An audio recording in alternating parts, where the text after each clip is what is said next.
Hello friends, welcome to my channel. आज આપણે બનાવીશું મસાલા ભીંડી। જો તમે મારી ચેનલ પર નવા હો તો મારી ચેનલને સબસ્ક્રાઈબ કરજો, જેથી આવનારી નવી વિડીયોની નોટિફિકેશન તમને સૌથી પહેલાં મળી શકે। તો ચાલો આપણે રેસીપી સ્ટાર્ટ કરીશું। તો અહીંયા મેં 500 ગ્રામ જેટલી ભીંડી લીધી છે।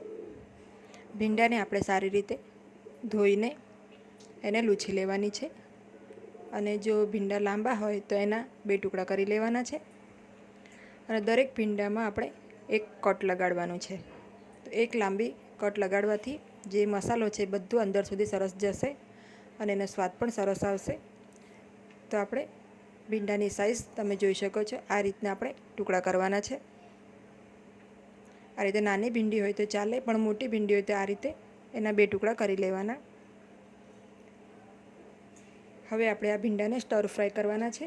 તો એના માટે આપણે એક કઢાઈમાં તેલ ગરમ કરવા મૂકીશું। તો અહીંયા મેં 6 થી 7 ટેબલ સ્પૂન જેટલું તેલ લીધું છે।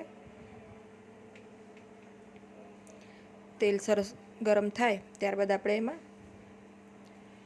આપણા જે ભીંડા છે એ નાખી દઈશું।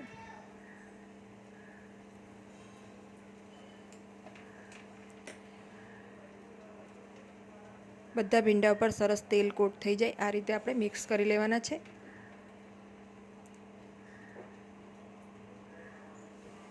ગેસની ફ્લેમને મીડિયમ રાખીશું।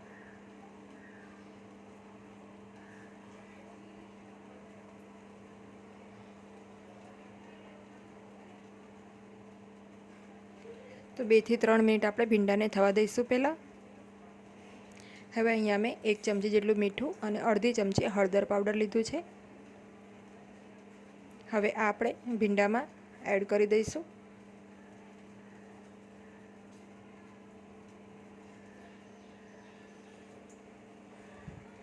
સારી રીતે મિક્સ કરી લઈશું।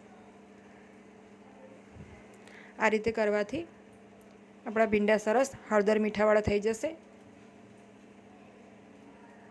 ભીંડાને આપણે 5 મિનિટ મીડિયમ ફ્લેમ ઉપર આ રીતે થવા દઈશું।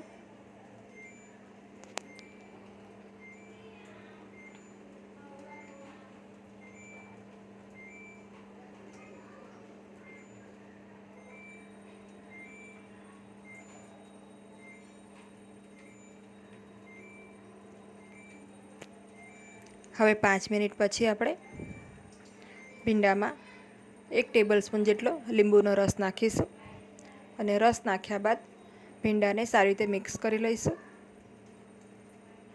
લીંબુનો રસ નાખવાથી ભીંડા આપણા ચીકણા નહીં લાગે। અને હવે આપણે આને 2 થી 3 મિનિટ મીડિયમ ફ્લેમ ઉપર આ રીતે જ ખુલ્લા થવા દઈશું।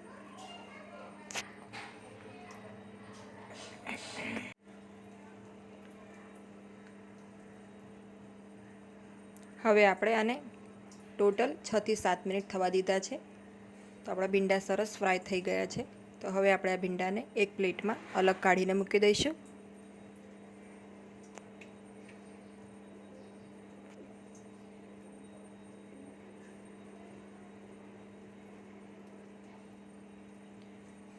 તો બધા જ ભીંડાને આપણે થોડું તેલ નિતારીને આ રીતે પ્લેટમાં કાઢીને મૂકી દઈશું।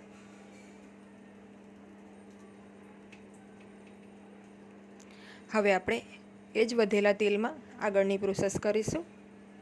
તો તેલ આપણું ગરમ જ છે।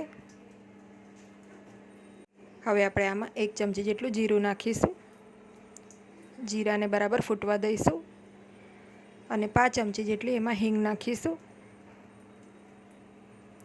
1 નંગ ડુંગળી છે ઝીણી સમારેલી એ નાખીશું।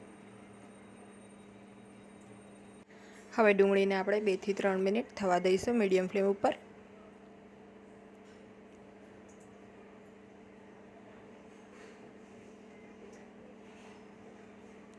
તો ડુંગળી થોડી આપણી શ્રિંક થઈ જાય અને થોડી બ્રાઉન કલર જેવી થઈ જાય, થોડી હલકી બ્રાઉન કલરની, ત્યાં સુધી આપણે એને થવા દઈશું। તો આમાં 3 થી 4 મિનિટનો સમય લાગશે। ત્યાં સુધી આપણે એક ટમેટાની પ્યુરી બનાવી લઈશું। તો અહીંયા મેં 1 ઇંચ જેટલો આદુનો ટુકડો, 2 લીલા મરચાં અને 3 નંગ નાના ટમેટાં લીધા છે। અને આપણે મિક્સીમાં ક્રશ કરીને એક પ્યુરી બનાવીને રાખીશું। 2 થી 3 મિનિટ બાદ આપણી ડુંગળી પણ સરસ થઈ ગઈ છે. હવે આપણે 1 ચમચી જેટલો લસણની પેસ્ટ છે એ નાખી દઈશું. પેસ્ટને 1 મિનિટ થવા દઈશું લો ફ્લેમ ઉપર.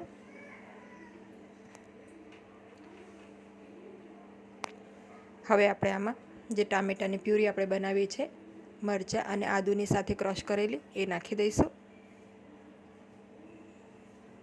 સારી રીતે મિક્સ કરી લઈશું.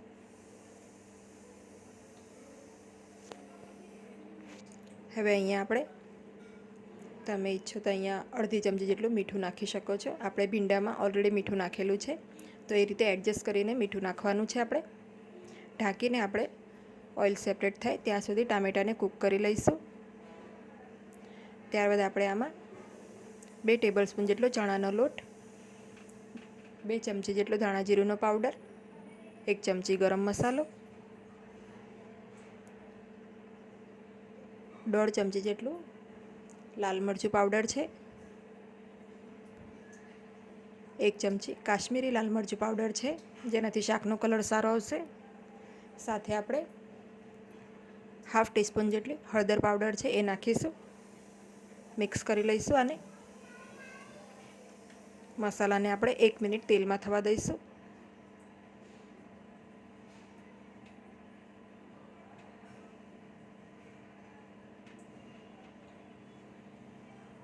હવે આપણે જે ચણાનો લોટ નાખ્યો છે એ સરસ કૂક થઈ જાય અને ગ્રેવી પણ આપણી સરસ બને, એના માટે આપણે અહીંયા 1 કપ જેટલું પાણી એડ કરીશું. પાણી એડ કર્યા બાદ આપણે એને સારી રીતે મિક્સ કરી લઈશું. હવે આપણે ઢાંકીને આને 5 થી 7 મિનિટ થવા દઈશું લો ફ્લેમ ઉપર, જેથી આપણું જે બેસન નાખેલું છે એ સરસ કૂક થઈ જાય.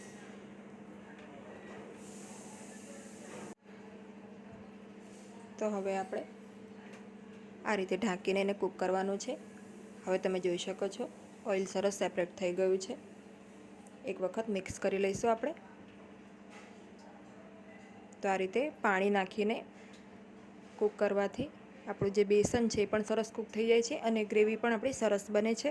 મસાલા પણ સારી રીતે કૂક થઈ જાય છે. હવે આપણે આમાં ફ્રેશ ક્રીમ છે 1/4 કપ જેટલી એ નાખીશું. જો ક્રીમ ના હોય તમારી પાસે તો તમે આની જગ્યા ઉપર મોળું દહીં જે હોય છે એનો પણ ઉપયોગ કરી શકો છો. તો આ રીતે ક્રીમ નાખવાથી જે શાકનો કલર છે એ પણ સરસ બહાર જેમ રેસ્ટોરન્ટમાં મળે છે શાક એ રીતનું જ થશે અને સ્વાદ પણ સરસ આવશે. આપણી જે ગ્રેવી છે રીચ થશે આનાથી. હવે આપણે એને ઢાંકીને 5 થી 7 મિનિટ લો ફ્લેમ ઉપર થવા દઈશું.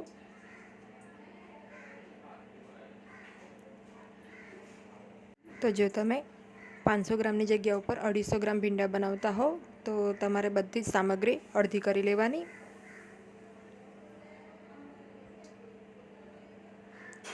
આ રીતે ઢાંકીને આપણે એને થવા દઈશું 5 થી 7 મિનિટ. તો તમે જોઈ શકો છો હવે સરસ તેલ ઉપર આવી ગયું છે, એટલે કે આપણી જે ગ્રેવી છે એકદમ સરસ રેડી થઈ ગઈ છે. હવે આપણે જે ફ્રાય કરેલા ભીંડા છે એ નાખી દઈશું.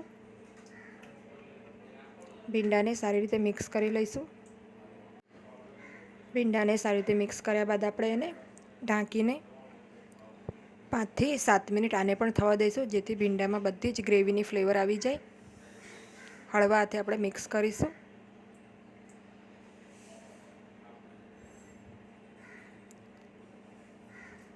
તો આ રીતે આપણે આને હવે ઢાંકીને થવા દઈશું.